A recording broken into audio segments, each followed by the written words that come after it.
Who was the one who went to space? Was that Jason? Jason X. Jason X, X yeah. is the offender there.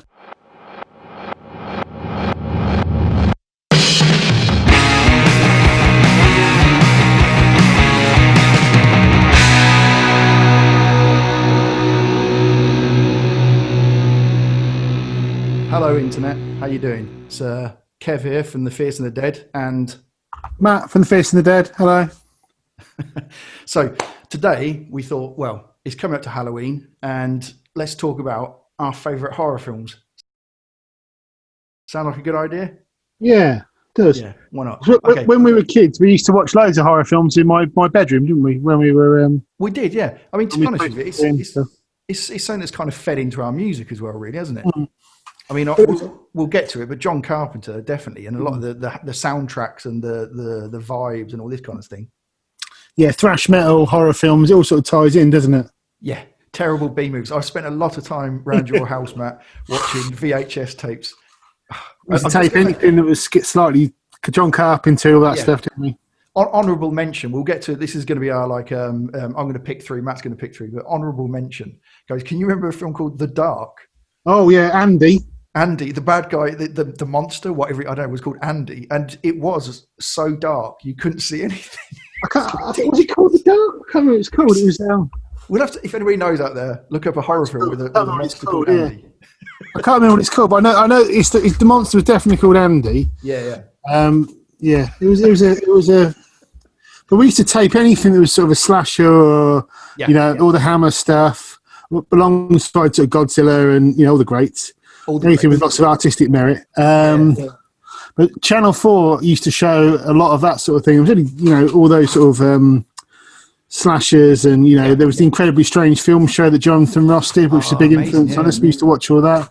And also as well, we just missed the video nasty kind of era. So we were the ones just after that where there was a lot of VHS, badly recorded VHS circulating. If you could get off your mates, that kind of thing. There's all the the video libraries, Channel 4 late at night, anything like that really, wasn't it? So exactly. Yeah. Anyway, let's crack on. Go on, you go first then, Matt. What's your first pick? We were going to have Exorcist 3, weren't we? Exorcist 3. That is a good pick, I have to say. Out of all the Exorcist films, it's up there, definitely. The thing with Exorcist 3 is it's quite odd. It's about it's more like a police investigation, sort of like a detective type film, but also it's got some it's not lit like a normal horror film. It's quite an odd film. Do you remember the scene where the woman goes across the ceiling? Yes, I do. And it's got the base. The main reason I really like it, there's two different cuts of it, and the original cut there was no exorcism in it, and they recut it. So it's been messed about. There's different cuts of it, but the exorcism is actually really good at the end. It brings back the original priest from the first one at the end, so it kind of ties in with Exorcist 1. But the main reason I really love it, it's got the best jump scare of any horror film ever in it. There's this jump scare, and the clever thing they do is it's a very long cut where nothing happens for ages. Yes, it just goes on and on and on, doesn't it? And a normal. And you get past the stage where you think anything's going to happen. You've almost been sort of relaxed into it, and then this jump scare. I mean, you don't see any violence in the film. You see the aftermath of the violence, and but there's no actual. There's no actual violence. You don't see much of the violence at all, or it's not that. But there's an atmosphere about the film that's really, it's hugely underrated. As well, I've got the old wiki up here for all these films we're going to be talking about, and this was directed by William Peter Blatty, who wrote The Exorcist. Yeah, and did he direct any other ones? He didn't. The first one was William Friedkin, wasn't it? I don't know who directed Exorcist 2. So I haven't seen the second. It's supposed to be terrible, so I've never seen it. Yeah, I love the first one. The first one's awesome. But I think that's quite interesting that the actual author kind of directed this one, and maybe, I don't know, maybe it's got a little, a slower kind of more creeping terror vibe to it. It's definitely more like a play than it's very talky. But there's another one. There's an atmosphere about it that's really dark and brilliant. So highly recommended. So my first pick. Again, no surprises. It's not a full-out horror, though. I'd say it's one of those kind of existential horrors. It's the Wicker Man, the original, not the Nicolas Cage version, which I've never seen and I never will see. Just on point of principle. The Wicker Man. It's just that thing of being in a very familiar setting for poor Edward Woodward. It's the small village on the island. There's the shops, there's the school, everything's just normal. But underneath that, there's some really weird stuff going on. It's very odd. I mean, it's that sort of it's the ultimate sort of folk horror film, isn't it? So, yeah. Oh, definitely. Yeah. It looks. It's Christopher Lee's favourite one he was in, wasn't it? His favourite really? work. He loved it. That. There's a part, do you remember the part of the there's lots of stories that part of the reels for it were buried underneath one of the motorways, weren't there? Oh, really? There's all sorts of weird stories about it, yeah, because there's different cuts of it, and a lot of the footage was lost. Yeah. I mean, I've seen it quite a few. I haven't seen it for years, but I've seen it quite a few times. I actually read the book that it was kind of based on, which I can't remember the name of now. And you can sort of there's some similarities there. The book isn't great, but you can see where they were getting the idea from. But yeah, there's some very weird of the time scenes in there as well. Who is it? Britt Eklund in it? Britt Eklund, yeah, but, where she does a strange song that I know. Yeah, it's very peculiar. Really just odd. out of nowhere, it suddenly becomes a musical. It's really odd. Yeah, and this is actually one that I watched around your house when we were however old, 15, 16 or something. And again, it's another one of those ones where you grow up with, very Hollywood kind of films where there's a beginning, a middle and an end, the hero and the redemption and the journey. And the end of this one was just bleak, just really, really. Oh, it's just awful, isn't it? It's unrelentingly miserable. It's just, God bless him. Woodward did such a good job. Just, a man faced with inescapable horror. It was love it, amazing. So, Matt, your second choice is Evildoer II. So, Evildoer II was one of those films that was floating about on video, end of the 80s, early 90s when I was a teenager. Sam Raimi, who went on to become quite a mainstream director with Spider-Man and stuff. And he's got a very distinctive visual style, which is a mixture of horror movies and cartoons, like a Roadrunner sort of cartoons, and those sort of really hyper speed, sped up stuff. So this Evildoer II is not really a sequel, is it? It kind of is. Evildoer II is a remake. Yeah. Of the first one, basically with a lot more added in, and basically with a decent budget, because it's either or Bruce Campbell's incredibly unlucky to have the same things happen to him twice. But it was just a huge film. I've watched it loads and loads, and it is quite scary, and it is really funny, and it's really hard to make a film that's both scary and funny. I think Sam Raimi does. I've seen a few of his other films. Well, I've seen most of his other films, like Drag Me to Hell and even the Spider-Man films. He's very good at this kind of. It's the same sort of scary as going like on a fairground ride or a theme park ride. It's all thrills and spills, isn't it? That kind of thing. It's great fun. Yeah, I mean, it's like I say, it's very much a retelling of the original, but it's just really funny and really, a very likable performance from Bruce Campbell, and it's just a really neat movie that I really enjoy, and I mean, it's pretty brutally offensive and scary. I mean, but also it's done with a massive sense of humour. It's very slapstick. It's very silly and fun, and I mean, like I say, these are all the films I used to watch. Thrash metal, all this stuff. It was all around the same time as, watching all these sort of slashery, horror sort of movies and stuff. Just when we were kids, really. And I've still got a lot of affection for them. The next one I'm going to choose is, well, it's actually the most up to date film on of the picks we've made. So this was actually 2005. Look at us being bang up to date. And this is called The Descent. Directed by Neil Marshall. He's gone on to do lots of other things, maybe not quite as good as this one, but basically very simple story. a group of friends go, I don't know what the caving, potholing, that Caving, kind yeah. of thing. Yeah, caving. And they go underground, they get lost, and there's some bad things under there that are after them. The thing that got me about this was, I'm not claustrophobic, but I think anybody has should have a healthy fear of, small space and all this. And pretty much the first half of the film, there are no scary monsters. It's just them caving and being lost, and that is terrifying, absolutely terrifying. And the direction and the actresses and everybody involved in it really works. It's really simple, and then it later on it becomes a bit more kind of standard, run away from the monsters. But by that point, you're already kind of primed. Interesting on this one is that there's an American cut and an English cut and the European cut. And if you watch the European cut, there was a Descent 2 made because it became quite a popular film. And if you watch the European cut, then the Descent 2 can't possibly have happened.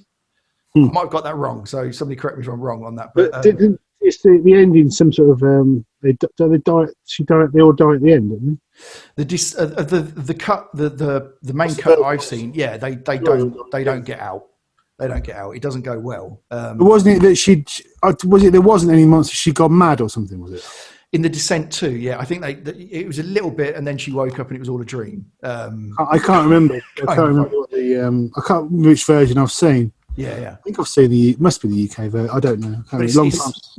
It's super simple. They spend a lot of time building up the characters and making sure that you actually give a damn about them, which is a thing that a lot of horror films I think fall down on. They just run around, be chased by people. You don't really care, But in this, you sort of, there's a lot of interpersonal relationships going on and all this kind of stuff. And then it's kind of a slow build, and, that kind of tension and, this claustrophobia kind of builds and builds. And then on top of it, they add scary monsters. Can't go wrong with that, can you? Like I say, I haven't seen it for a while, but I remember it being very good. But, I'll have to see it again. The next one Matt's going to pick, classic. This is the original sort of slasher. And looking back at it, when I was a kid, I was really into slasher films. And I suppose, like I say, it was always very tied in with sort of being into Iron Maiden and then Acid Rain and there was a kind of a culture of sort of skate punk, thrash metal, all this sort of stuff was all sort of tied together. Indie film, indie music, and it was a very exciting time. Sort of the end, when I was with sort of 15 at the end of the start of the 90s, 15, 16. Going into there's this, and obviously Halloween was made long before then, but it was such an influence on everything, all the Friday the 13th and all that stuff that came after. But Halloween's the best one because the cinematography is so good and the pacing's so good, and there's very little actual, it's not a particularly violent or bloody or gory film. It's classy. There's lots of scenes where hardly anything happens. Once again, same theme as Exorcist 3. Not much happens, and then when it does happen, it's incredibly exciting because, it's quite slow paced. And I've seen sort of modern reviews critiquing it, saying it's too slow. But at the time, culture was the point, wasn't it? Yeah, and there's the cinematography is amazing. It really feels autumnal, and it was just John Carpenter's music's brilliant, and I've seen every Halloween sequel going multiple times. Yeah, and a lot of them aren't very good, but the recent one's really good. I rewatched the 2018 one last night. Yeah, I saw really that. Good. Yeah. It's great, isn't it? Yeah, I've seen that. I'd have to say we've spoken about this before quite a lot. That one of the problems with Halloween, and I think this can kind of apply to music or art or anything like that, is that it was. I know it borrowed from various different kind of tropes before it, but it was the first one to put them together in that way. And so what the problem is if somebody who's not kind of seen this kind of stuff before watches it now, they will have seen so many copies of it that it seems really old fashioned and seems really, like you say, slow and things like that. But all it is it was like, it's the original one, it's kind of like, it set a lot of rules. I remember seeing, I can't remember what it was now, a documentary or something. And they were talking about how, in horror films, and the language that Carpenter kind of like established, this thing of like, you frame a shot, you make sure that, in most shots, there's always something like a doorway or a window, or not that anything's necessarily going to appear there, but you're putting the viewer in this mindset that something might appear there. There's always a door to open. There's always a window that might suddenly, fly open or something like that. And just that kind of trepidation is amazing. And the music is just, Yeah, I mean, I had one of those things at the time. I don't know if you remember, Kev. I had that CD of all the John Carpenter soundtracks. Yeah. And I was really into Escape from New York, Halloween, all those Song Precinct 13. They all had really cool synth soundtracks, didn't they? With like that minimal electronic thing he was doing as well. Yeah. Hold on. I've gone. The camera's gone, Kev. Am I coming back? Hold on 1 second.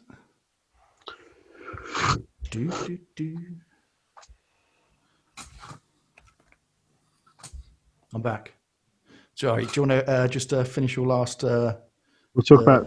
So, John Carpenter's music then.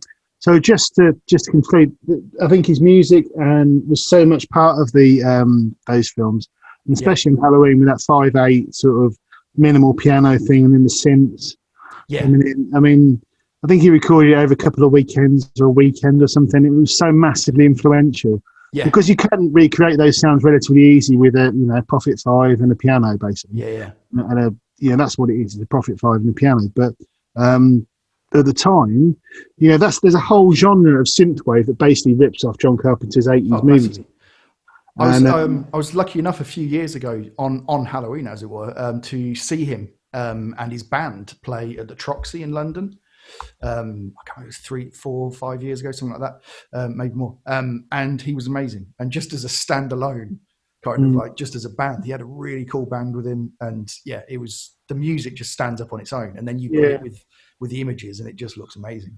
I think fantastic. And that thing of him doing the music and I think like the writing and directing, the whole thing was really his vision. And and obviously then you get to all the sequels, and none of them are very good, really. Donald Pleasance is always brilliant. Yeah.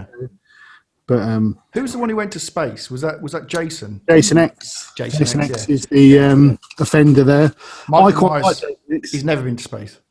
No, Michael was always done as with some level of respect, whereas Friday the 13th was. I don't know. You've seen all the Friday the 13th films, Kev?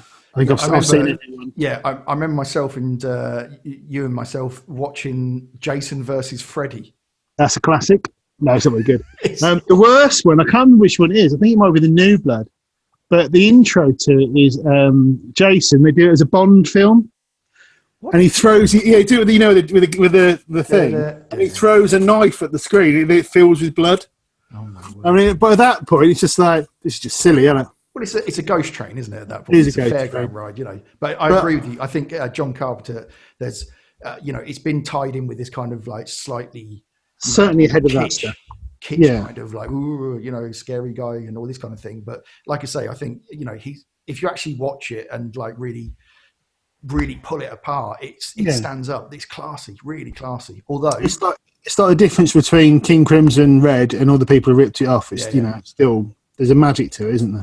Exactly. Although it does really, if you ever find yourself in that situation, if the bad guy goes down, he's not dead. No, he's coming back up. He's coming back up. He's always back. Also, the other thing with Halloween, they changed the continuity 5 times. So they've got the original Halloween 1 and 2. Were they retconning it? They've retconned it 5 times now. Yeah, they've rebooted it. And then deleted multiple sequels as well. So now there's only 2 films in the franchise. But in fact, Halloween, the last Halloween, 2018, is Halloween 11. But they've actually called it Halloween 2018. I have to just before we go on, Halloween 3, Season of the Witch is a superb film. It really is. Very underrated. Very, I mean, just it's got nothing to do with Michael Myers, has it? But it's brilliant. It's absolutely really brilliant. All right, okay, Kev, off you go, mate. Well, this is the last one, and you know, I don't know whether I could say save the best for last. I don't even know what really this is. I watched this several years ago, and I don't know how to describe it. It's a Japanese film. It's called Hausu, or House, not to be confused with the American comedy horror film.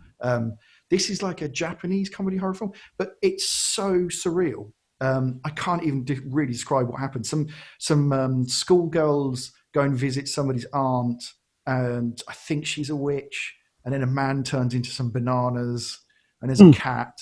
And so you're watching this and you're just like, this makes very little sense. And then I did look this up before, but in the director, Nobuhiko Obayashi, I'm really sorry if that's wrong, but he got, if I remember rightly, he asked his daughter to help him write it. Now the thing is, his daughter, I'm trying to find it on the Wikipedia page, his daughter was about 12, maybe younger. I think she was younger, and that's exactly what it comes across like. Like it's been written, and then just the bizarre event after bizarre event. It's got some really, really weird DIY effects. It just watch it. I can't describe it. Just watch it. There's plenty of clips out on YouTube and everything. Have a look. It's absolutely crazy. I think it's if we ever did one of those like playing live to a film, doing the soundtrack for it, I'd love to do this one, because you could just go so psychedelic with it and it would all make sense. You could do anything you wanted and it would make sense. Brilliant. Well, are we done? I think so. Happy Halloween, everybody. Happy Halloween. Yeah, don't go trick or treating. Yeah, don't go trick or treating. Yeah, just stay home and watch these horror films. I can't imagine the risk assessment for that. Happy Halloween. Bye.